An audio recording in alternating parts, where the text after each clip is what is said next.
graphical representation of motion. The first one we are going to see is distance time graph for uniform speed. Distance time graph for uniform speed is a straight line as you can see in the figure. Second one, distance time graph for non-uniform speed.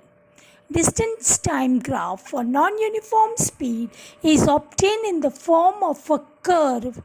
You can see here the figure form where your x-axis is time and y-axis denote distance. Third one, distance time graph for a body at rest.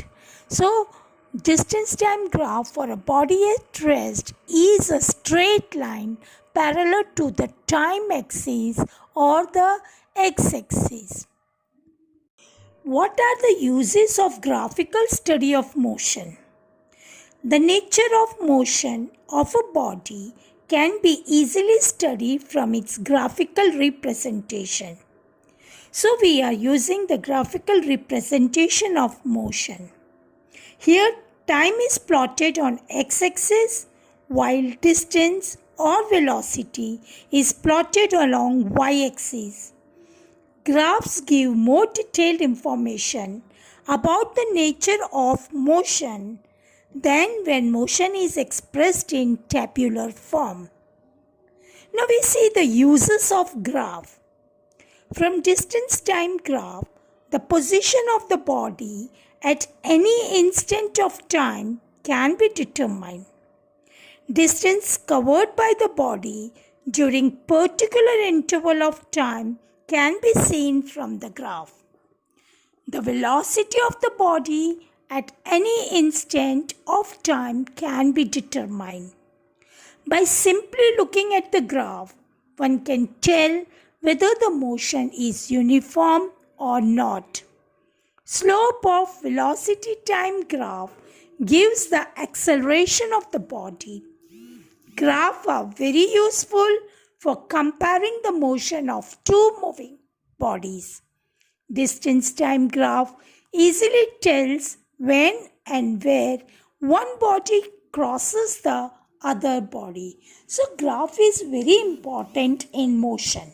Now if you are asked, what is the distance time graph of a body which is moving, which is a stationary body?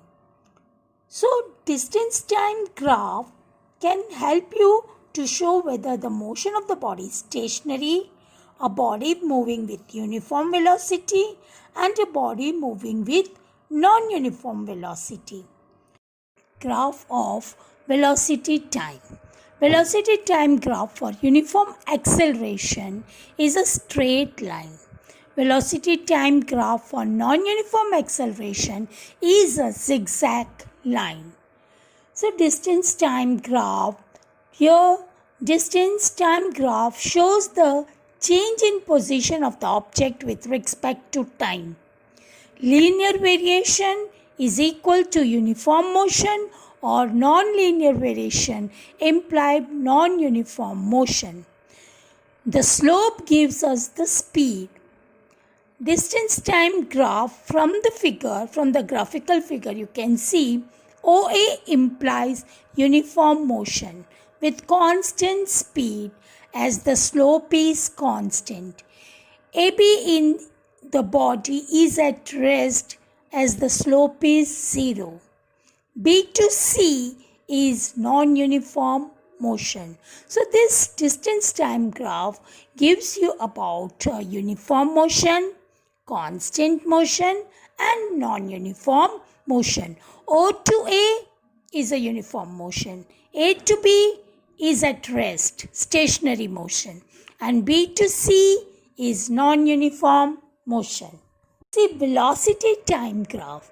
Velocity time graph shows the change in velocity with respect to time. Here slopes gives acceleration. Distance time graph slope gives speed, and velocity time graph slope gives acceleration. The area under the curves gives the displacement. Line parallel to x-axis implies constant velocity. So velocity time graph, O to A here is constant acceleration. A to B is constant velocity and B to C is constant retardation. So you can see from this graph very clearly how the motion is constant with constant acceleration, that is O to A to B is with constant velocity, and B to C, the acceleration decreases. So it is negative and that gives you retardation. But here it is in a constant retardation. Equation of motion. When an object moves along a straight line with uniform acceleration, it is possible to relate its velocity, acceleration during motion and the distance covered by it in certain time interval by a set of equations known as equation of motion. We are going to see the three equations of motion. The first one, V equals to U plus AT, S equals to ut plus half at square, and third one 2as equals to v square minus u square, where u is the initial velocity of the object which moves with uniform acceleration a for time interval t, v is the final velocity, small s is the distance travelled by the object in time t. Now this equation first one, that is v equals to u plus at, describes the velocity time relation. Second equation, s equals to ut plus half at square, represents the position time relation. And third one, 2as equals to v square minus u square, represents the relation between the position and the velocity. The equation that we obtained from first and second by eliminating t. These three equations we will see by direct method and by graphical method. The first one we see by graphical method. Derivation of velocity time relation by graphical method. That is, velocity time graph is given to us. A body starts with some initial non-zero velocity at A and goes to point B with constant acceleration A. Then from the graph, V equals to U plus AT. Then from the graph, we have to obtain the first equation, V equals to U plus AT. Now, see the graph. OA equals to CD, that is our initial velocity small u. OE equals to CB equals to V, final velocity. Now, OA and CD, they are the sides of rectangle. OE and CB are also the sides of rectangle, but OA and CD, they are opposite side. Same way, OE and CB are opposite side. And we know that the opposite sides of rectangle are equal. Same way, OC equals to AD, that is equals to time t. Now, BD is what? BC minus DC, that is the change in velocity. AD is parallel to OC. So, BC equals to BD plus DC. But DC is equals to OA. So, we get and BD plus OA. BC is our final velocity V. OA is our initial velocity U. Therefore, we get V equals to BD plus U. So, BD equals to V minus U. Now, in velocity time graph, the slope gives us the acceleration. We have seen that time graph, one of the characteristics that slopes gives acceleration. So, acceleration is the slope, that is BD upon AD. BD upon AD means AD is equals to OC. So, BD upon OC, and OC is our T. So, BD we get it as A into T. So substituting this value in our BD equals to V minus U, we get BD equals to V minus U, that is equals to AT. So AT equals to V minus U. So V equals to U plus AT, the first equation of motion. We see the second equation for position time relation, that is velocity time graph from the same graph. A body starts with some initial non-zero velocity at A, goes to B with constant acceleration, our small a. Then area under the graph gives us the slope. Okay, so let us assume small s equals to distance traveled by the object, t equals to in time, a small a is with uniform acceleration. So distance traveled by the object is given by area enclosed with OA BC in the graph. That means area under the graph gives the distance traveled by the object. So S equals to area OABC. This area OABC, we get one rectangle and another triangle. So we will add it as the sum of area of rectangle OADC plus area of triangle ABD. Now area of rectangle is given by the formula length into breadth, that is OA into OC, and area of rectangle is given as half base into altitude, that is half AD into BD. So substituting this value, OA equals to U, OC equals to AD equals to T, and BD equals to AT, we get S equals to UT plus half T into AT, that is S equals to UT plus half AT square. This is our second equation of motion. Now we see the third equation for the position velocity relation. Same velocity time graph, our same graph. A body starts with initial velocity, non-zero velocity at A, goes to B with constant acceleration. Here displacement covered will be the area under the curve, which is the trapezium OABC. Equals to distance traveled by the object, t equals to time, a is the moving with uniform acceleration, small s is the area enclosed by the trapezium OABC. Now s equals to, what is the formula for find area of trapezium? Half altitude into sum of the parallel side. Here the parallel sides are AO and BC. So altitude we get as AD. So you get half AD, and AD is equals to OC. So half a parallel side means OA plus BC into OC, that is upon 2. So half altitude into sum of the parallel side, that is the area of trapezium.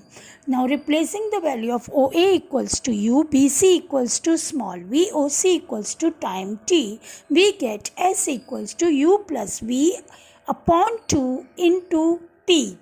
Now slope t equals to V minus U upon A from the graph. So substituting the value of t, we get V U plus V upon 2 into V minus U upon A. So S equals to V square minus U square upon 2A. Now by cross multiplication we get 2AS equals to V square minus U square.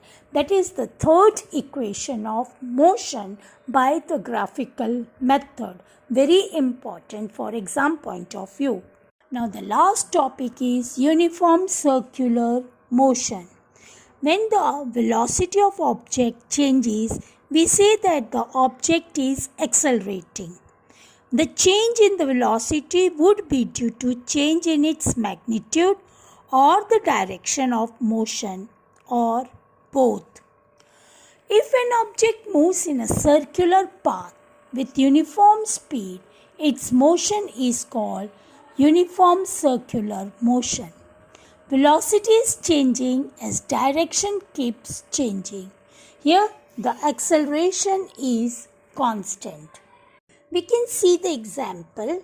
Now, if you tie a piece of thread and a piece of stone to the one end of this thread, move the stone to describe a circular path with constant speed by holding the thread at the other end. We used to play taking after the Uttarayan. Many of the students may be playing langar कहते हैं जिसे हम, or we used to rotate. That's a circular motion. Now, if you carefully note, on being released, the stone moves along a straight line that is tangential to the circular path. This is because once the stone is released, it continues to move along the direction it has been moving at that instant. This shows that the direction of motion changed at every point when the stone was moving along the circular path. That is, at each and every point you get a tangent.